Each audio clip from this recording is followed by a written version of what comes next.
Hi students, welcome back to this session of thermodynamics. So my name is Fanindra and I am lecturer in physics working in Vignan institutions. Let us continue our discussion regarding the chapter thermodynamics. Okay students, let us see the first one, that is specific heat capacity of the gases. Specific heat capacity of the gases. So this topic we already discussed in the chapter of thermal properties of matter. We know that whenever a material is heated, that means when a solid or a liquid is heated, so there is some rise in temperature without change in its some of the physical quantities, right? So there is specific heat capacity in terms of solids or liquids, we can term it as the amount of heat energy required to rise the temperature of a unit mass of a substance. So, but whereas in case of gases, there is a change in pressure and its volume. In terms of gases, there is a change in its pressure and volume. So, here we need to consider the changes in pressure and changes in volume in terms of specific heat capacity. First, let us determine what is specific heat capacity. So, the definition for specific heat capacity is the amount of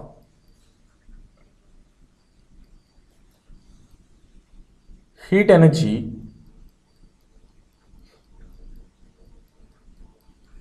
required to rise the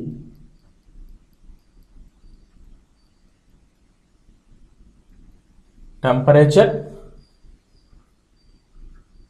of a unit mass of a substance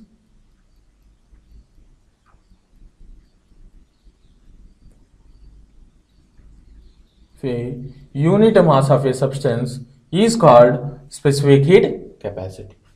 Whereas it is in terms of only solids and liquids, but in terms of gases we need to consider the changes in pressure and volume. So we will observe the specific heat capacity in terms of gases as at constant pressure,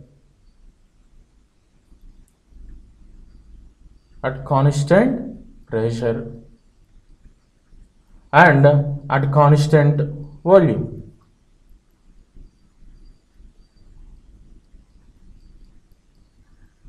Denoted by constant pressure Cp at constant volume C. Similarly, what is meant by molar specific heat capacity? Molar specific heat capacity is the amount of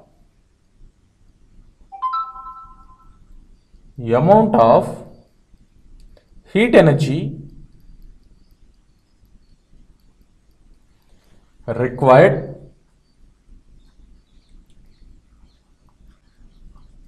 to rise the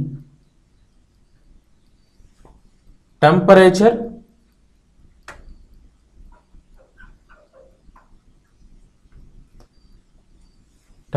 of a unit mole of a substance.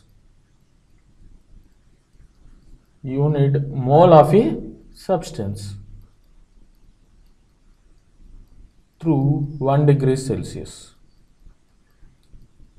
Here also through 1 degree Celsius. So specific heat capacity is nothing but amount of heat energy required to rise the temperature. If for a unit mass of a substance means specific heat capacity, for a unit mole of a substance means molar specific heat capacity through 1 degree Celsius. So in terms of gases, this molar specific heat capacity is also, we divide it into two times, that is at constant pressure, that is capital Cp, and at constant volume,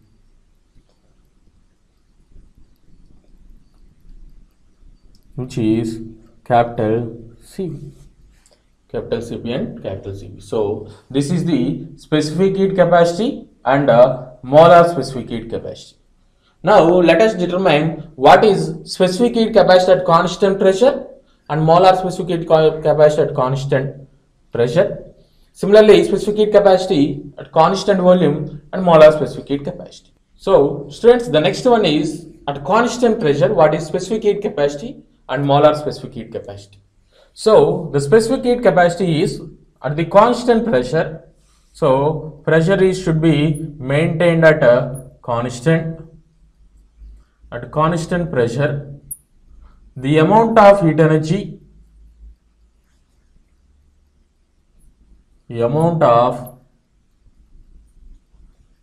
energy required to rise the temperature of unit mass of a substance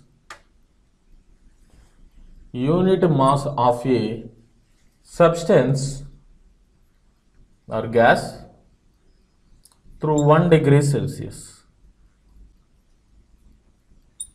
Through 1 degree Celsius is defined as specific heat capacity at constant pressure. So it is denoted by small cp, small letter cp, and cp is equal to amount of heat energy delta Q divided by per unit mass m dt. Delta Q divided by m into dt, whose SI units is joule per kg degrees Celsius, where CGS units is calorie per gram degrees Celsius, right? Sorry, here in SI units the temperature it is in Kelvin, so degree Kelvin, right? So this is the specific heat capacity at constant pressure. Now molar specific heat capacity at constant pressure means, so pressure is maintained constant. At constant pressure,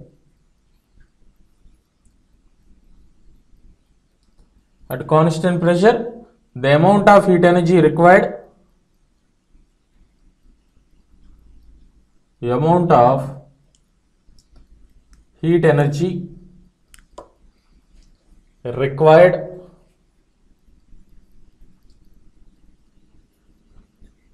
to rise the temperature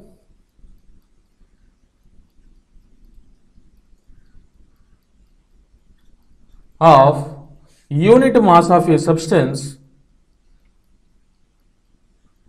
Sorry, here instead of unit mass we should write unit mole, as it is a molar specific heat capacity, so we must write unit mole of a substance.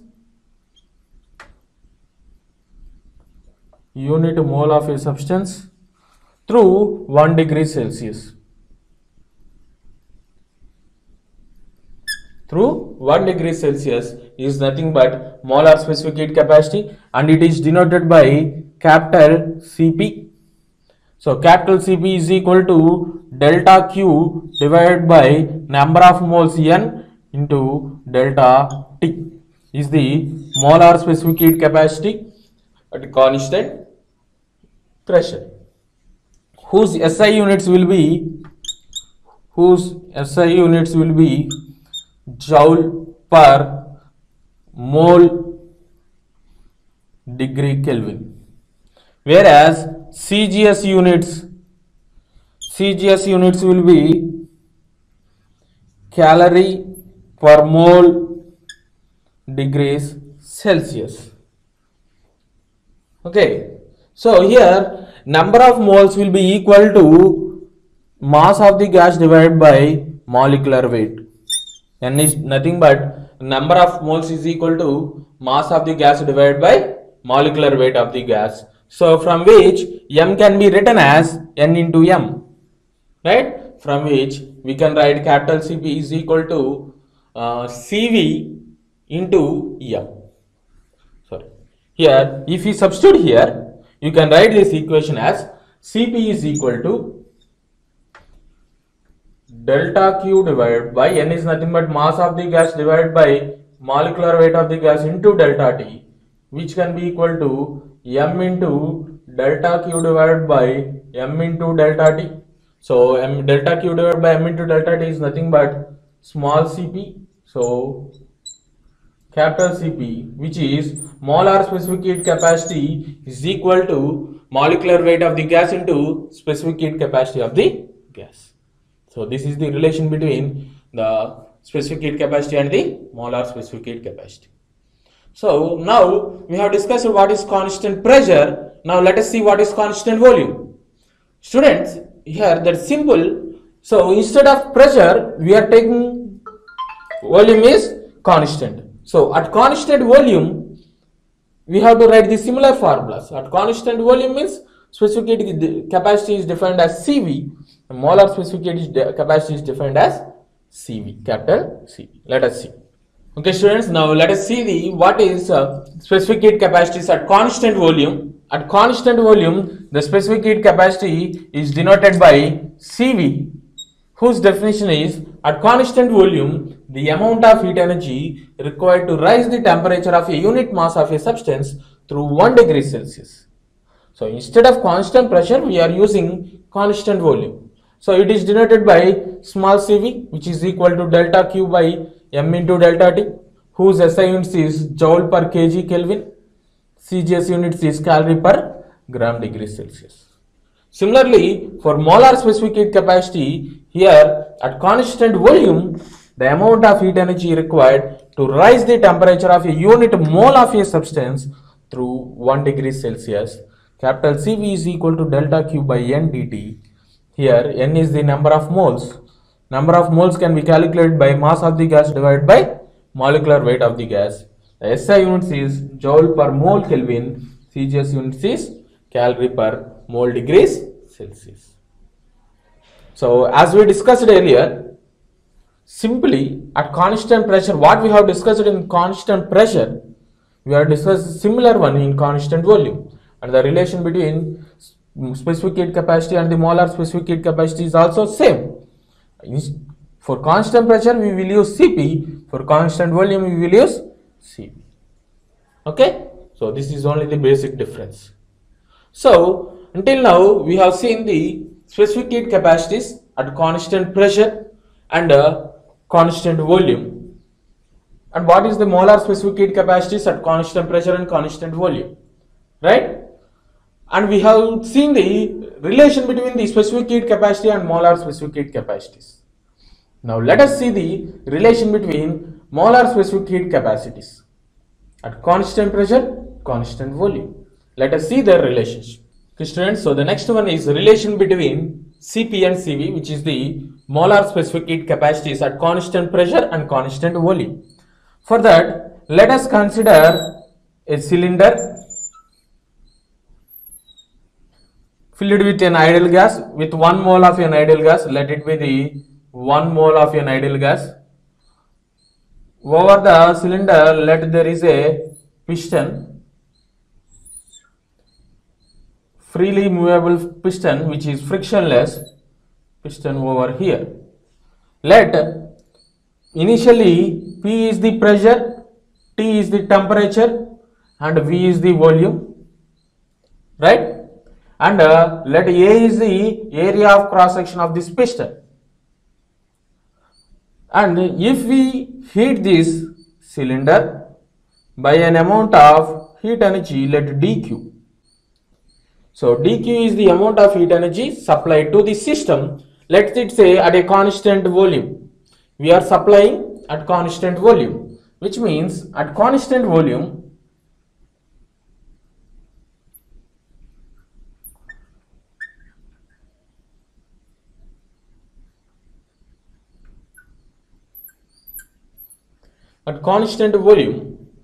the amount of heat energy supplied, we know that from first law of thermodynamics, we know that dQ is equal to du plus dW.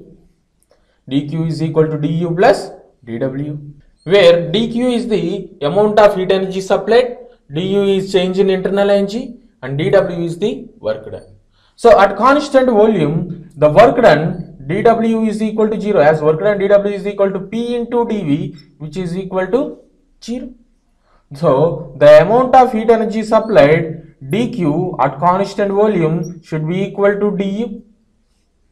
We know that dQ at constant volume, according to the definition of molar specific heat capacity dq is equal to ncv dt, as n is equal to 1 into cv into change in temperature dt is equal to du, right?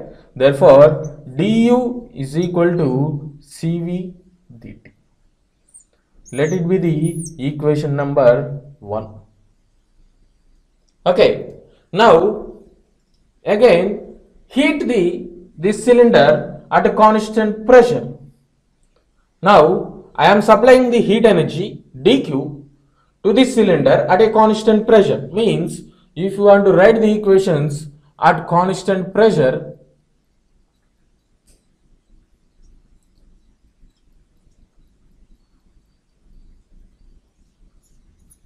again we are using first law of thermodynamics, which is dq is equal to du plus dw. Here dw is nothing but the change in work done, right? dw is equal to, we know that from our previous definitions, the work done by an ideal gas during an expansion, we derived work done is equal to dw is equal to pdv. For an ideal gas, pdv is nothing but nr dt, as n is equal to 1 into r dt.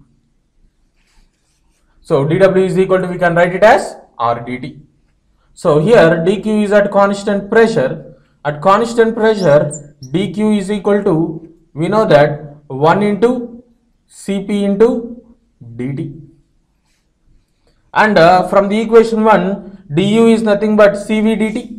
So by substituting cp dt is equal to du, from equation 1 it is cv dt plus dw is nothing but r dt. From here cp into dt is equal to, we can take dt common, which is cv plus r. Here dt gets cancelled, so cp is equal to cv plus r. If you take cv this side, so cp minus cv is equal to r. So the relation between molar specific heat capacities is nothing but cp minus cv is equal to r, where here r is universal gas constant. Universal gas constant.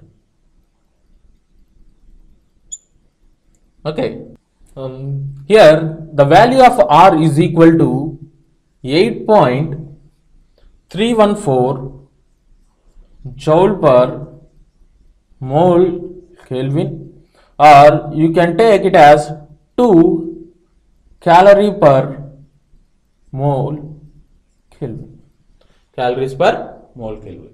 So this is the relation between molar specific heat capacities, from which we can derive the relation between specific heat capacities like this. We know that relation between specific heat capacity and molar specific heat capacity, that is capital Cp is equal to molecular weight into specific heat capacity small cp, and molar specific heat capacity at constant volume is nothing but molecular weight into specific heat capacity at constant volume. So we know that the relation capital Cp minus capital Cv is equal to capital R. Here Cp is equal to molecular weight into specific heat capacity at constant pressure minus molecular weight into specific heat capacity at constant volume is equal to R, from which Cp minus Cv is equal to R by capital M. So Cp minus Cv is equal to small r, where R is specific gas constant. Specific gas constant. So this is the relation between specific heat capacities and molar specific heat capacities. Okay. Okay students, so the next one is specific heat of gases in terms of R. So mainly the gases are divided into three types, that are monoatomic, diatomic and triatomic gases. So let us see for monoatomic gases.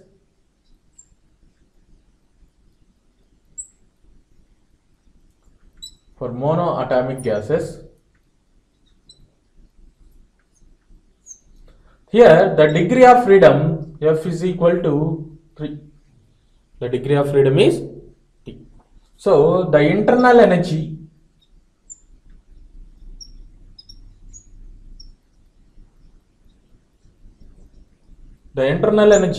U is equal to 3 by 2 R T. Internal energy U is equal to 3 by 2 R T. So change in internal energy du is nothing but 3 by 2 here, 3 by 2 R dt is the change in internal energy. So if it is made up at a constant volume, the amount of it, so we know that from first law of thermodynamics, at constant volume dW is 0, so dQ is equal to du. So at a constant volume, dQ at constant volume is nothing but du. So dQ at constant volume is nothing but NCV dt if n is equal to 1, which is equal to CV dt, which is equal to du is nothing but 3 by 2 R dt. Here dt gets cancelled, so CV is equal to 3 by 2 R for monoatomic gas. From the relation of molar specific heat capacities, Cp minus Cv is equal to R.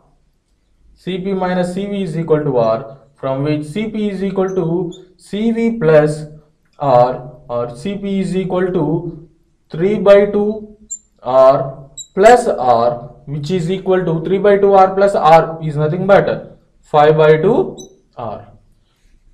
Okay, Cp value, the value of Cp for monoatomic gas. Similarly, the adiabatic constant gamma,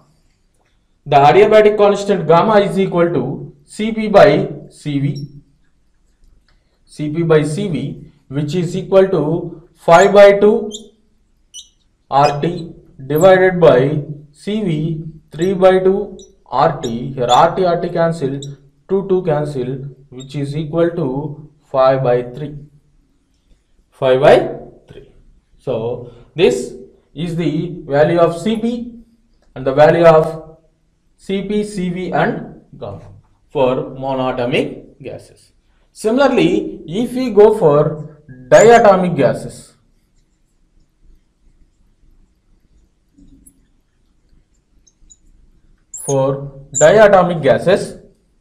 the degree of freedom for diatomic gases is 5.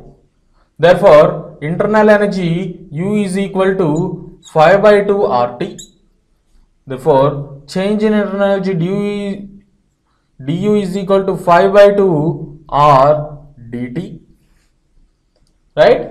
So, at constant volume, dQ at constant volume is nothing but the change in internal energy du. dQ at constant volume is Cv dt is equal to du is nothing but 5 by 2 R dt. Here dt gets cancelled, so Cv is equal to 5 by 2 R. Right? So from the expression Cp minus Cv is equal to R, if we calculate Cp, we can get it as 7 by 2 R.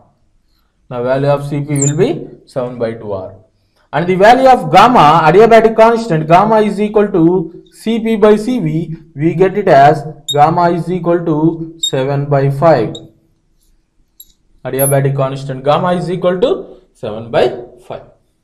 Similarly, for triatomic gases,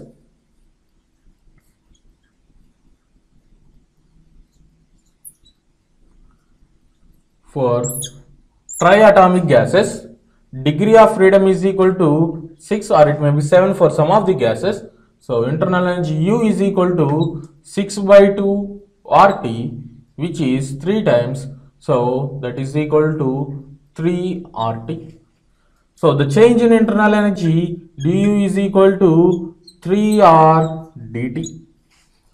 So dQ at constant volume is equal to du. If we substitute and express it in the same manner, we can get it as Cv is equal to 3R and the value of Cp is equal to 4R.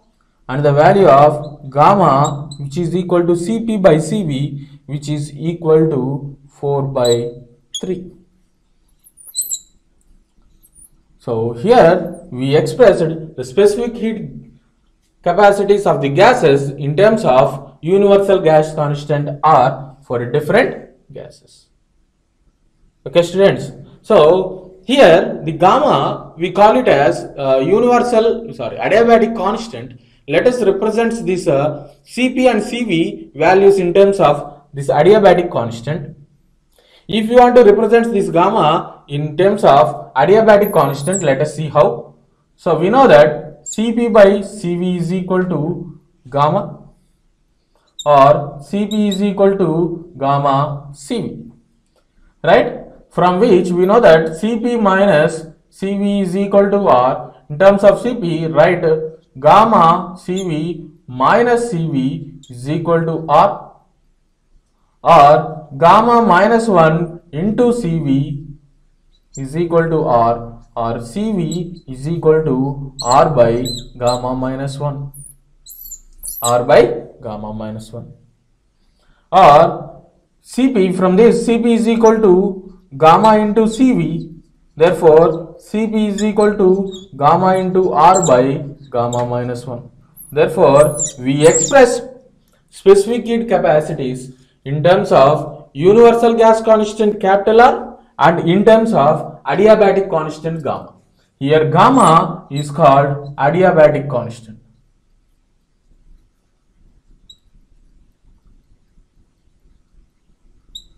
Okay, students, so gamma is called adiabatic constant. So I think in this session of the video we have cleared our doubts regarding the specific heat capacity. What is the specific heat capacity in gases, whereas in solids we have learned in our last chapter thermal properties of matter. Here the specific heat capacities in gases, which can be in two terms, at constant pressure and at constant volume. So at constant pressure, what is specific heat capacity? Molar specific heat capacity. And at constant volume, what is specific heat capacity and molar specific heat capacities? The relation between specific heat capacity and molar specific heat capacity. Similarly, the relation between two molar specific heat capacities or two specific heat capacities. And finally, we have written the specific heat capacities in terms of R for different gases in terms of R and gamma. So this is the end of the session. Thank you for watching my video.